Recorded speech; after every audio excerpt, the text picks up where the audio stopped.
Australia နိုင်ငံမဟာနာယကတန်ခါနာယကအဖွဲ့ဝင်ဆရာတော်ဘာရဏတက်ခွန်ဘာမှာတုံလာဖတ်ကြားမှာဖြစ်ပါတယ် May I respectfully request Senior Venerable Varana Sekwan Ba to read your congratulatory message. Thank you.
Dear Muslim rulers and lay devotees, just allow me to speak in English only. I'm sorry I can't speak Myanmar language. Namo Buddha, Namo Dhamma, and Namo Sangha. May I pay respect to Mahasangha here and all the lay devotees who support this convention. It is a great privilege for me to be allowed to say a few words on the 70th anniversary of the 6th Great Sangha Council, a landmark event in modern history of Buddhism held in Yangon, Myanmar, 1954 to 1956. This council represents a rare moment when collective devotion, shared scholarship, and collective responsibility came together for the preservation of the Buddha's teaching. Point number 1. Historical significance, preservation of a sacred duty. The Sixth Council was convened with the clear and urgent purpose to recite, examine, and authenticate the entire body of the Tipitaka in Pali language. The effort followed the long-standing tradition of earlier Buddhist councils, beginning shortly after the passing of our Gautama Buddha. What makes this council unique is its scale and historical context. It gathered thousands of learned monks from various Theravada countries working together over 2 years. At a time when the world was recovering from the Second World War and entering a new global order, this act of preservation was not only religious but also cultural and civilizational. The Council ensured that the teachings were not lost, distorted, or fragmented. It reaffirmed that the Dhamma must be carefully protected, not as a rigid tradition, but as a living truth. Point number 2. Scholarly importance, bridging the tradition and modernity. From an academic perspective, the Sixth Council marked a major development in Buddhist studies. For the first time, traditional oral recitation was combined with a modern editorial and printing methods. The result was a standardized and widely accessible version of the Pali Canon. It had several important consequences. It strengthened textual reliability and consistency. It supported the growth of Pali studies and Buddhist philosophy.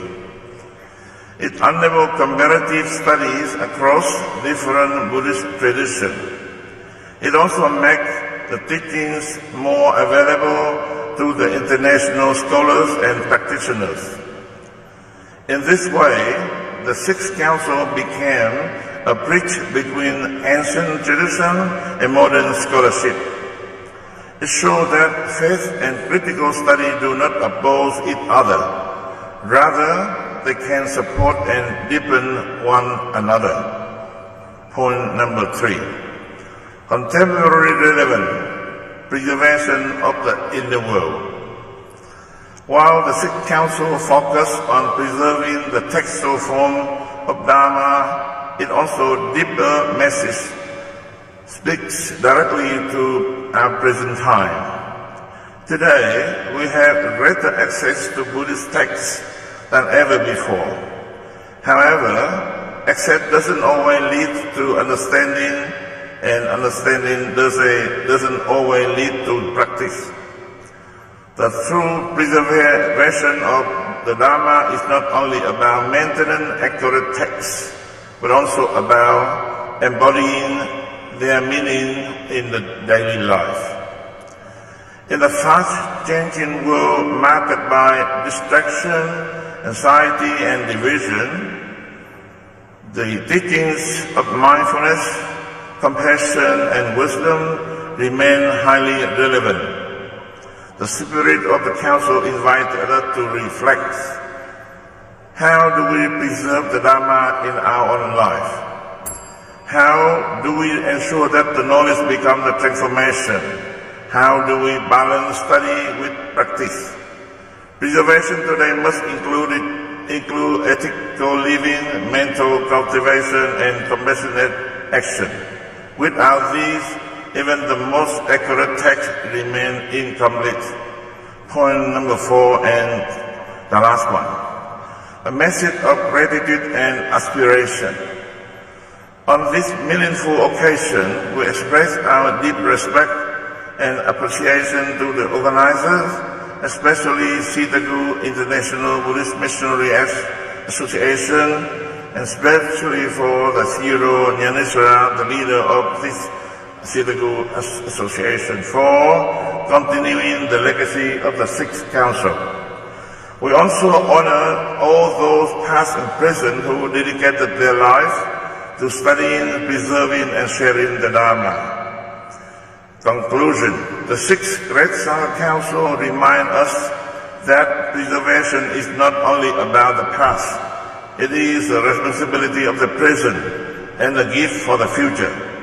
The texts were carefully recited and recorded, but the real question still remains. If the teachings are preserved in books but not lived in the heart, can they truly be said to survive? Thank you very much for your listening, and I pay respect to you, all Mahasangha and devotee members. Thank you very much. Sadhu, sadhu, sadhu. Thank you very much, Venerable Sir, for your valuable message on this occasion. Thank you. No question? Okay. Yes. ဖျားပြီးတော့များတဝန်တော်တစ်စောင်းနဲ့စာရန်တစ်စောင်းသာကျန်ပါတယ်ဗျာ